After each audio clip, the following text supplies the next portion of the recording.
Check this.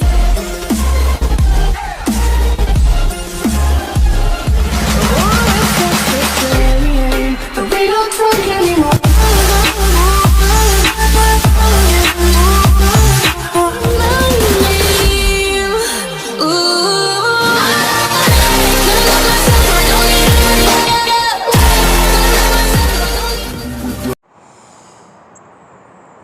What's up, Toot? How's everybody doing?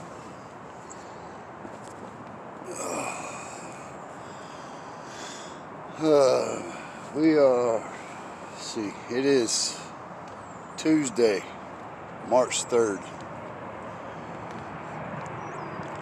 Tuesday, March 3rd. If you guys can't tell, I'm in Florida. I am in Florida. What my plans, especially on a Tuesday. We had a few little problems, you know, and that's why I ended up here. It's hard. It's weird how it works out that way. But yeah, we're here. Let's see.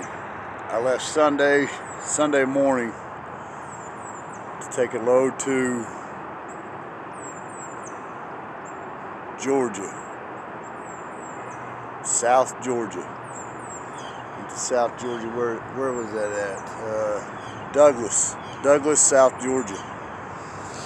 Took a load down there, and on the way down, I experienced out of my hand valve up front for the parking brake. It sounded like when I applied the air pressure, there was air coming out of it.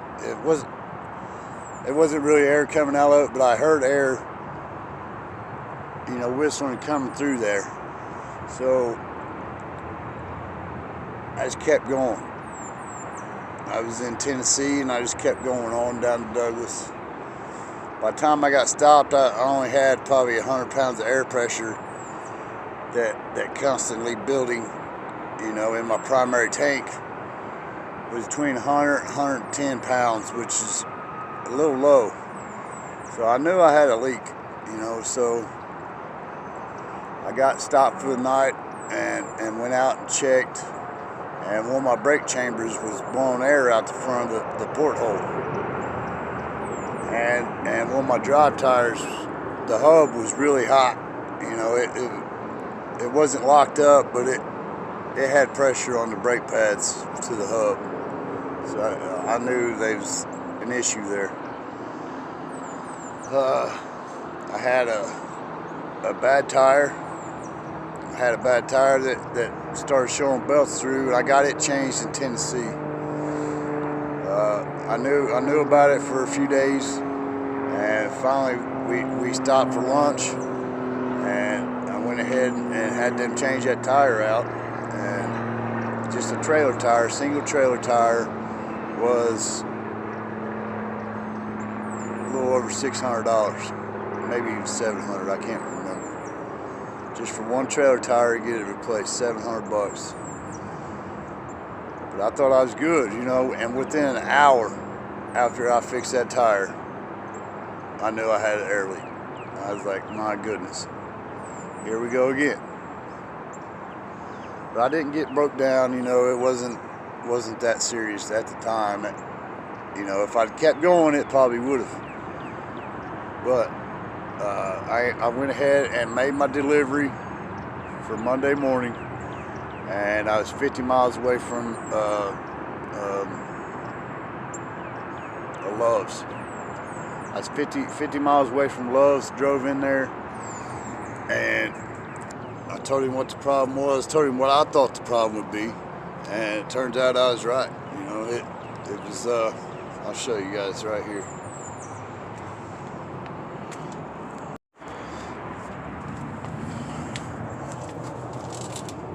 Brand new from this ring up is new. It's got a new spring in, it got a new seal. there's a word they use for that seal, but this one was leaking, wasn't letting enough air to get to here to release these brakes, and this hub was the one that getting real hot. But we got that fixed. That was only took them about an hour, and which was surprisingly took them about an hour to change that, and it was only like 350 bucks total. I got good air pressure now, and everything's good. But yeah, that's why I'm here. I got held up yesterday, and it was 2 o'clock. You know, I didn't want to search for a load yesterday morning, knowing I had to get that fixed. So it took me till 2 o'clock. At 2 o'clock, I made a choice. I could sit there till in Georgia until this morning and found me a decent load, or I could find me a short load, and I still had 5 hours on my clock. So, matter of fact, I had almost 6 hours on my clock. I found a load from South Georgia down here to Orlando. It was only like 250 miles, and I got like 700 bucks maybe. Yeah, 700 bucks. I think it was like 283 miles. And I was able to pick that up and get here. You know, I got here last night, and I don't deliver till 7:30 this morning. So instead of just sitting there till this morning, I was able to put $700 revenue in the truck, you know, just by a short hop. So the bad part is I'm in Orlando. I'm trying to go north for more than $1.50 a mile, and it's hard. A lot of loads is paying 85 cents, $1.05. And that's fine, just get out of Florida. But a lot of these loads that pay like that, $1.50, you know, they're wanting you to go, you know, upstate New York from here, you know, 1,200 miles at $1.10 a mile. And if it's a short run, you know, 400 or 500 miles, they're only wanting to give you $300 or $400. That's why we don't come to Florida. But it is what it is. I made some money yesterday, and I've been watching the load boards this morning, and I'm not finding a whole lot. I mean, I know I'm going to find a load, but it probably ain't going to be a load I want. But I got to get out of Florida, so I don't want to bounce around Florida for $300 or $400 a day. It ain't happening. But I'm gonna get up here on the load boards a little bit and show you guys some more on the load board. I got a couple comments, guys wanting to check out, you know, other divisions. You know, I got somebody wanting to check out the box van, you know, the box division, and the flatbed. So I'll get on that. Hold on just a second. All right, let's see what we can find here in Orlando.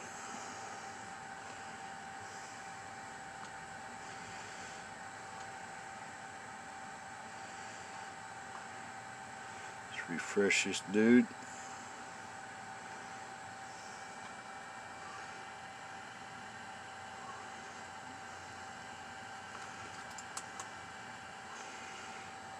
Alright.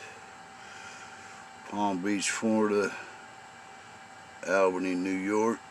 Albany, New York. Let's check that out. 1,200 miles for $2,000 on the average. Portland, Oregon. I ain't going that far, but I bet that pays good. $4,100 on the average. 3,000 miles. It's kind of crappy coming out of Florida though. New Market, Virginia.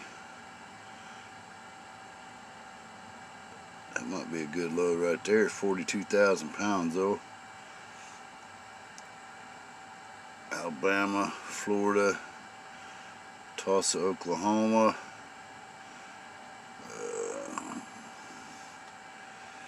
Findlay, Ohio. Bet that pays about $1,000 bucks. Let's see what it's got. Yep, $1,100 on the average for 1,000 miles. me Eaton, Illinois, Columbus, Ohio. Ain't seen that one yet. $1,000 for 1,000 miles. That's all we're getting out of Florida, fellas. You're lucky to get $1 a mile. Depends on how far you want to go with that $1 a mile. Here's a load I brought here yesterday for $700, and I can go back and I only want to give $300.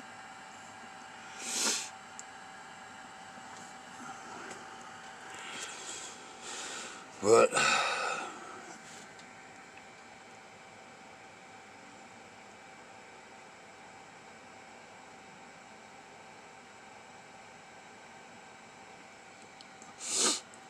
switch over here to Atlanta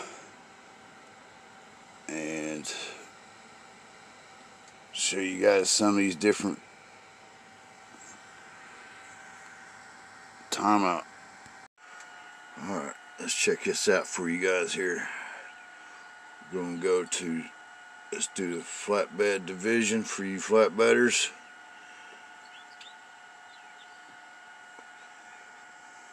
This is on, I was in Florida and couldn't get this done, but we're going to try and get it done this time. Alright. That's what I always like to do, the longest trip. They got recorded on here, so Lawrenceville, Georgia. That one's going to Canada. We don't want to go Canada. Alright, Atlanta, Georgia to Portland, Oregon. 2,595 miles. Let's see what the flatbed average is. $5,164.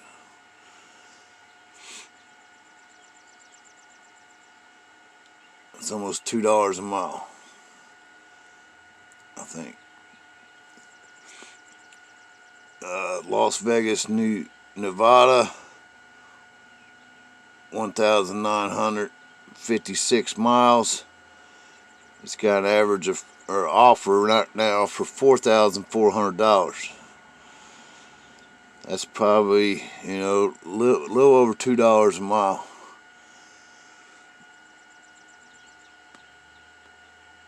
Let's find some shorter runs here.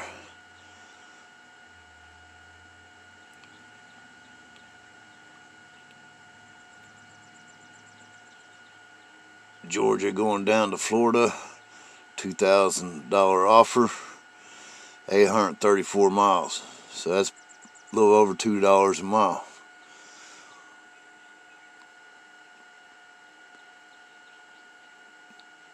Marietta, Georgia going to Houston, 800 miles. It's going to pay $2 a mile. That's the point I'm making, fellas. I'm doing dry van, and I'm getting $2 a mile.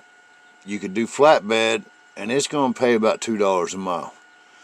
But the issue with flatbedding is it's going to take you longer to get loaded because you're usually in a yard somewhere waiting on a fork truck or something. You also got to secure your load. You also got to tarp your load. And that's all extra time that you're losing out on for that $2 a mile. I mean, yeah, don't get me wrong. Flatbedding's for the tough individual, young pups, and you know you got to really like flatbedding to put in that extra work for the same amount that these dry vans are getting for the same amount of money. 7's 14. You probably get $1,400 on that. That's $2 a mile. $2 a mile. And that's the same thing, same price I'm getting for the dry van. And I gotta back into a dock and get unloaded or get loaded, either one. Shut the doors and go. For $2 a mile on this flatbedding, you're going to be doing a lot of extra work, fellas. I'm talking 2, 3, 4 hours a day extra work sometimes, just to get that load tarped and secured so that you can get down the road. 6, 12, that one's not even paying $2 a mile. It's 40,000 pounds. All these flatbed loads are daggone 45,000, 40,000, 40,000, 43, there's a 5, 45, 43, 45, 45, 45, 45,000 pounds. They're all heavy loads on these flatbeds, man. You're going to have to secure them. You're going to have to tarp them. And that's why I got out of flatbed. Now,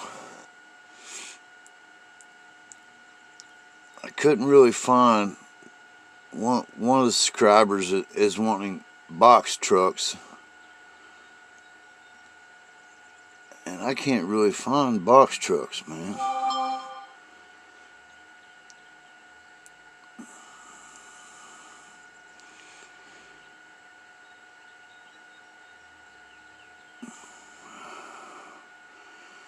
I don't know what it would be under.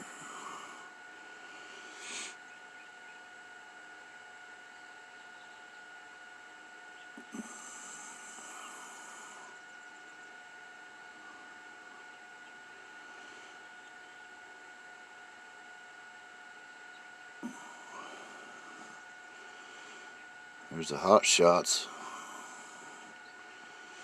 van or flatbed.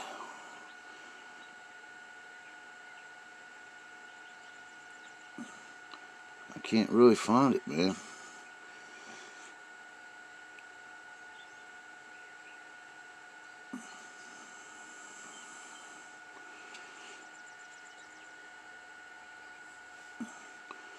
What is dry bulk? Let's see what that consists of. 0 loads. 0 loads for the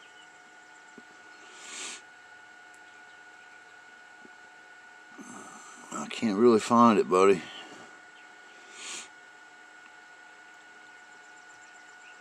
Reefer division pays pretty good too, but you gotta have a lot of good insurance for that, because you're hauling some refrigerated materials, and if your refrigerator unit on your trailer goes out or has problems, there's a potential you could lose that whole load. That's why, I mean, you got to really know what you're doing to get into that, boys. I'm telling you, that reefer, the insurance is going to be twice as much on your cargo insurance just to have a reefer unit, and you're going to get probably 50 or 85 cents more per mile, and that's about all it's going to give you.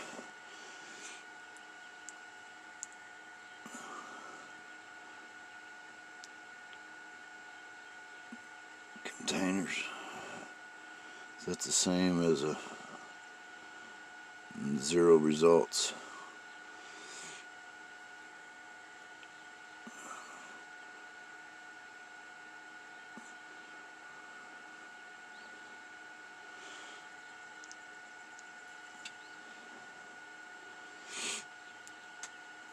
Well, buddy, with the box truck deal, I mean, you probably have to look onto you know, the dry van side of it, and right here it tells you need a 53-foot trailer. You know, some of them might not have 53-foot specified, like this one right here.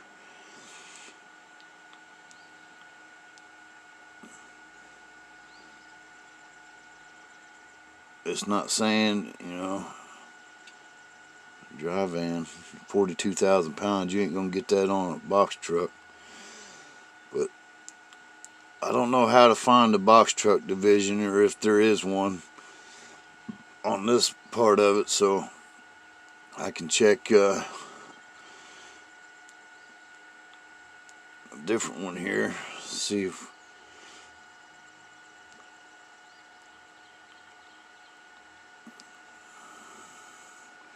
trailer type, reefer flatbed.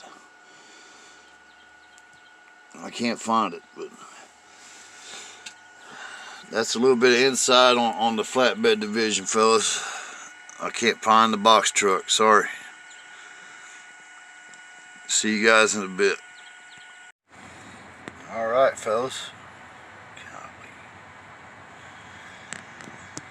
Alright, we're in a cluster this morning. I go to bring this load, drop it off down here in Orlando, and come to find out it goes to a different warehouse, which is all well and good. It's only 17 miles away, but the kicker is this place wants to put another 6 or 8 skids on my truck to take with me over there. It's kind of weird, but all we did, we got on the phone with the broker, worked it all out, and we're getting another $600 to take this load over there for us, for them. So this load turned into a $1,200 load, and I done booked a load to up near Pittsburgh. I'm taking a load up there. It's like 900 miles, and I think we got like 12 or 12.50 out of it. But it don't pick up till 8 o'clock tonight and delivers Thursday morning, which is all fine. It gives me plenty of time to work this situation out here and make another $500 while I'm here. So I mean, bad situations can turn to good, you know. But this place thought I was just going to haul it for nothing. You know, just throw them on the truck and take it on over. Here's you another invoice. That don't work that way.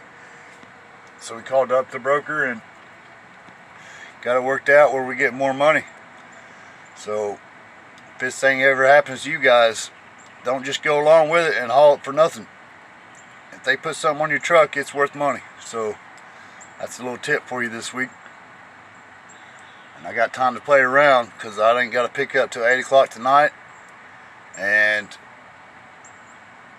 might get to enjoy the day in Florida. I tell you what I did do this time. I brought my fishing rod. Yeah, I brought my fishing rod and some tackle, and if I can slightly find me an hour or two, I'm going to catch a fish. We're going to try that. I don't know if it'll happen, but I'm going to try it anyway. There's a pond right here next to us. I was walking around last night. I was wanting too bad, but there's no fishing signs all around it. I about did it anyway.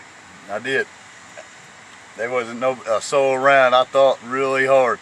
I had to think about 3 times before I told myself it's not a good idea.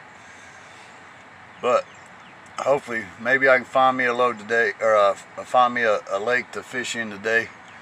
But I'll let you guys know. I'll keep you guys updated on what's going to happen while I'm here. I'm going to head back north. I'm going to try to get home for the weekend to help the old lady out around the house. We got a few more things that didn't get done when I was home, and so I told her I wasn't going to go far. So we're trying to just go back and forth, stay on the East Coast here, and get back home on Friday or Saturday.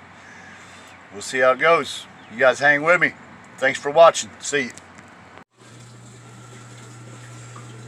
I didn't find a fishing hole, but I sure found some baby alligators. These things was at a store near the truck stop I stopped at. Thought about buying one, then I see this.